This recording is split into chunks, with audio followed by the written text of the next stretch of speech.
नागपुर के high court ने खंडपीठ ने वो डिसीजन दिया था कि ये जो धम्म दीक्षा का जो समारोह है राजनीतिक स्टंट था, लेकिन आवड़े बाबू जी लोगों से एक एक रुपया निकाल के चंदा वसूल किया था और सुप्रीम कोर्ट में वो केस दायर किया था। तब सुप्रीम कोर्ट के जो जज थे गजेंद्र गढ़, सुप्रीम कोर्ट ने डिसीजन दिया कि ये डॉक्टर बाबा साहब का धम्म दीक्षा का जो कार्यक्रम है वो धम्म दीक्षा ही कार्यक्रम था और उसी दिन से फिर हम सही मायने में वैधता हमारे धम्म दीक्षा को मिली। आज से बौद्ध धर्म ग्रहण किया और ये बहुत बड़ी ऐतिहासिक रक्त विहीन क्रांति थी। जिस तरह से डॉक्टर बाबा साहब आम्बेडकर ने खुद धर्म परिवर्तन करने के बाद 5 लाख लोगों को उन्होंने धम्म की दीक्षा दी। आज 2025 1956 और 2025 इतने 75-76 वर्ष हो चुके हैं हम लोग को दीक्षा ग्रहण किए हुए, लेकिन हम लोग अपने आप से पूछे कि हम लोग सही मायने में बुद्धिस्ट बने हैं कि नहीं बने हैं। तथागत सम्यक संबुद्ध परम पूज्य बोधिसत्व डॉक्टर बाबा साहब आम्बेडकर को त्रिवार वंदन करती हूँ। आज के इस दीक्षा समारोह की अध्यक्षता कर रहे भदंत डॉक्टर चंद्रकीर्ति जी को त्रिवार वंदन करती हूँ। आदर्श बोधि भंते जी को भी त्रिवार वंदन करती हूँ। मंचस्थ सभी अतिथियों को मैं सादर जय भीम नमो बुद्धाय करती हूँ और आज के कार्यक्रम में उपस्थित सभी उपासक उपासिकाओं को मेरा सादर जय भीम नमो बुद्धाय। और आज दीक्षा समारोह की सभी को मंगल कामनाएं देते हुए मैं अपने 2 शब्द यहाँ पर रख रही हूँ। आज का जो 14 अक्टूबर सन 1956 को डॉक्टर बाबा साहब आम्बेडकर ने इसी पवित्र भूमि पर धर्म परिवर्तन किया था। हिंदू धर्म त्याग कर उन्होंने बौद्ध धर्म ग्रहण किया और ये बहुत बड़ी ऐतिहासिक रक्त विहीन क्रांति थी। जिस तरह से डॉक्टर बाबा साहब आम्बेडकर ने खुद धर्म परिवर्तन करने के बाद 5 लाख लोगों को उन्होंने धम्म की दीक्षा दी। आज 2025 1956 और 2025 इतने 75-76 वर्ष हो चुके हैं हम लोग को दीक्षा ग्रहण किए हुए, लेकिन हम लोग अपने आप से पूछे कि हम लोग सही मायने में बुद्धिस्ट बने हैं कि नहीं बने हैं।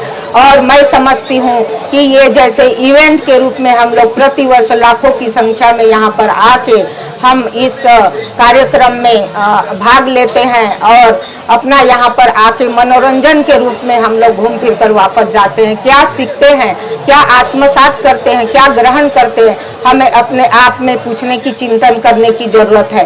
डॉक्टर बाबा साहब आम्बेडकर ने हम सबको कितने बड़े नारकीय जीवन से उभारा है और हमको ये बौद्ध धम्म दिया, लेकिन हम लोगों ने सही मायने में अपने आप को बौद्ध तो बोलते हैं, लेकिन बौद्ध मुझे कुछ ही लोग होंगे जो रजिस्टर्ड जैसे जिसको बोला जाता है बुद्धिस्ट, जो अम्बेडकरवादी हैं। और अभी मैं समझती हूँ कि महाबोधि महाविहार जो मुक्ति आंदोलन चल रहा है उसके लिए तो मुझे ऐसा लगता है कि हम महाबोधि महाविहार मुक्ति आंदोलन का जो कार्यक्रम है उसे मुक्त कराने का 1949 एक्ट को रद्द करने की बात जो चल रही है, लेकिन उसके साथ साथ हम लोगों को बौद्ध धर्म या बौद्ध धम्म दीक्षा समारोह भी प्रतिवर्ष यहाँ पर करना चाहिए और बौद्ध धर्म ग्रहण करना चाहिए। जब तक हम लोग पूरी तरह से बुद्धिस्ट नहीं होंगे तब तक कि ये सरकार भी हम लोगों को यही सोचती रहेगी कि ये लोग बुद्धिस्ट अम्बेडकरवादी बुद्धिस्ट हैं, लेकिन पूरी तरह से इन लोग बुद्धिस्ट नहीं है, क्योंकि डॉक्टर बाबा साहब आम्बेडकर ने जो हमको धम्म दिया हम व्यवहारिक रूप में उसको ग्रहण किए हैं। हम उनके समता स्वतंत्रता बंधुता और न्याय के आधारित हम लोग चलते हैं और उनके मार्गदर्शन के ऊपर हम लोग अपना वो जीवन यापन करते हैं, लेकिन सही मायने में हमको बुद्धिस्ट बनना बहुत जरूरी है। और ये जो कार्यक्रम है प्रतिवर्ष भदंत डॉक्टर चंद्रकीर्ति जी के अध्यक्षता में उनके मार्गदर्शन में यहाँ पर दीक्षा भूमि में होता है और अलग अलग प्रदेश से सभी लोग आकर यहाँ पर इस कार्यक्रम में शामिल होते हैं। ये हम सब के लिए बहुत ही गर्व की बात है और मैं ये बोलना चाहती हूँ कि हम लोग यहाँ पर इतनी संख्या में उपस्थित तो हुए हैं, लेकिन हम आगे और ज़्यादा से ज़्यादा रूप में संगठित होकर अभी महाबोधि महाविहार मुक्ति आंदोलन का जो कार्यक्रम चल रहा है उसमें हम तन मन धन से और भी जुड़े और उस आंदोलन को सफल बनाने में अपना योगदान दे। और भंते जी के मार्गदर्शन में महिला सशक्तिकरण संघ जब से 12 फरवरी से आंदोलन चल रहा है तब से उस आंदोलन में भाग ले रही है और अपना पूरा योगदान दे रही है। हमारे छत्तीसगढ़ में भी 4-5 प्रोग्राम हो रहे हैं, पूरे महीने भर का धरना आंदोलन हुआ और मशाल रैलियां भी हुई है और बड़ी संख्या में लोग वहां पर एकत्रित होके इस धरना आंदोलन में शामिल हुए। हमारा एक ही उद्देश्य है, क्योंकि महिला सशक्तिकरण में साल भर कई प्रोग्राम होते थे, लेकिन हम लोग इस वर्ष हम लोगों ने उस प्रोग्राम को छोड़कर महाबोधि महाविहार मुक्ति आंदोलन में अपना भंते जी के मार्गदर्शन में पूरा योगदान दिया है।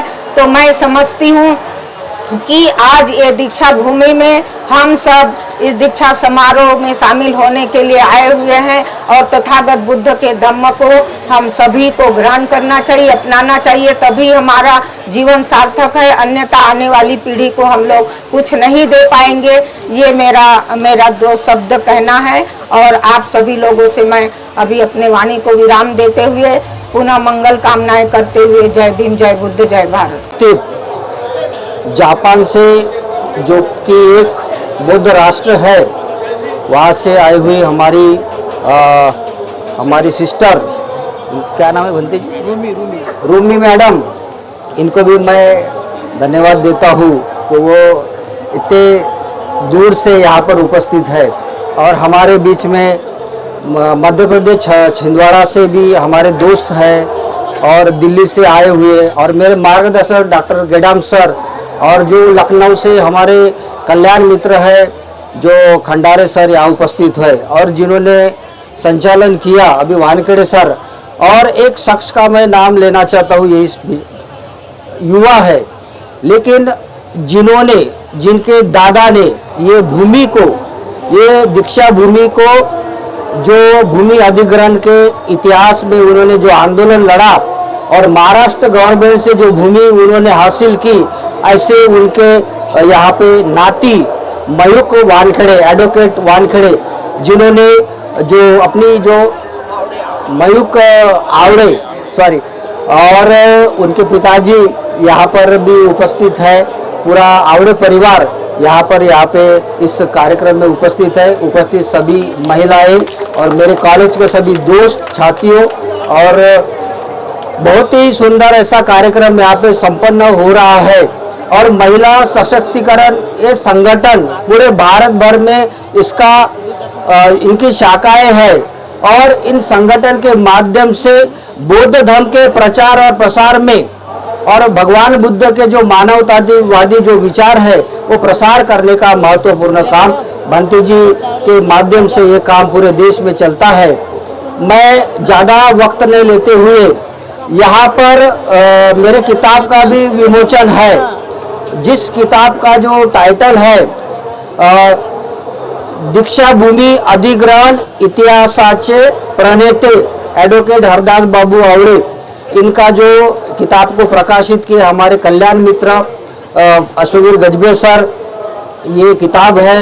ये किताब मेरी पीएचडी का थीसिस था, उनके कुछ अलग टॉपिक के ऊपर, यानी आवड़े बाबू जी का बौद्ध धर्म में क्या योगदान है।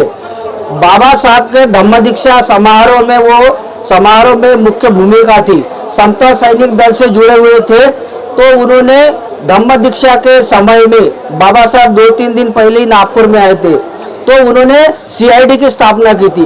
कहीं ये धम्म दीक्षा का जो समारोह है उसमें गड़बड़ी नहीं हो जाए।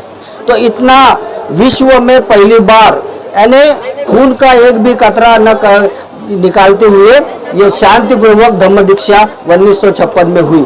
उसके बाबा साहब के महापरिनिर्वाण के बाद में ये जो आप परिसर देख रहे हैं, ये धम्म दीक्षा जो है, दीक्षा भूमि के नाम से विश्व पटल पर ये इसको बौद्ध धर्म का एक महत्वपूर्ण केंद्र माना जाता है। लेकिन इसके अधिग्रहण के लिए कितने सारे अनुयायियों ने, कितने नेताओं ने और कितने संस्थाओं ने इसका त्याग किया है। उन त्यागों में से आवड़े बाबूजी ने तब विधान परिषद में अध्यक्ष थे, है ना, बम्बई विधान परिषद में, तो उन्होंने 1960 में विधान सभा में वो आवाज बुलंद की थी कि ये जो दीक्षा भूमि है, जो धम्म भूमि है, जो बौद्ध लोगों को मिलना चाहिए। तब यशवंतराव चौहान मुख्यमंत्री थे और आवड़े बाबूजी का हिंदी में इतना ओजस्वी भाषण हुआ, क्योंकि आवड़े बाबू छत्तीसगढ़ से भी वो रायपुर के थे।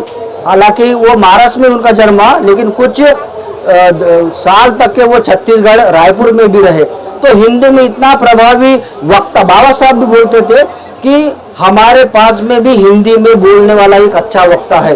तो बाबा साहब के हर आंदोलन में एक सक्रिय निष्ठावान कार्यकर्ता के रूप में आवड़े बाबूजी का एक बड़ा योगदान है। तब वो भूमि 4.25 एकड़ जगह वो हमको मिली और फिर बाद में भी 14 एकड़ के लिए आंदोलन हुआ। और ये भूमि कैसे मिली? एक दिन रातों रात कुछ अनुयायियों के लेके, जहाँ छोटे बच्चे और महिलाएं भी थे, तो आवड़े बाबूजी ने रात में बुद्ध मूर्ति की स्थापना की थी। मेरे किताब में वो फोटो है। तो रात में वो स्तंभ जो था वहाँ पे निर्माण किया।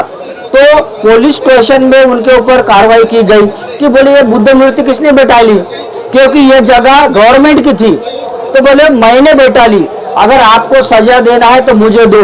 तब स्मारक समिति के जो सेक्रेटरी थे RR पाटिल, वो पीछे हट गए, उनका नाम है इसमें। लेकिन आवड़े बाबूजी निडर होके कि बोले मैंने ये मूर्ति बिठा ली है भगवान बुद्ध की, आपको जो सजा देना है तो वो दो। कुछ दिनों तक वो कार्रवाई चली और उसके बाद में भगवान बुद्ध का भी वो पुतला आप देखते हैं यहाँ पे, और बाबा साहब का भी पुतला उन्होंने बिठाला। स्मारक समिति को दान दिया और दान पत्र।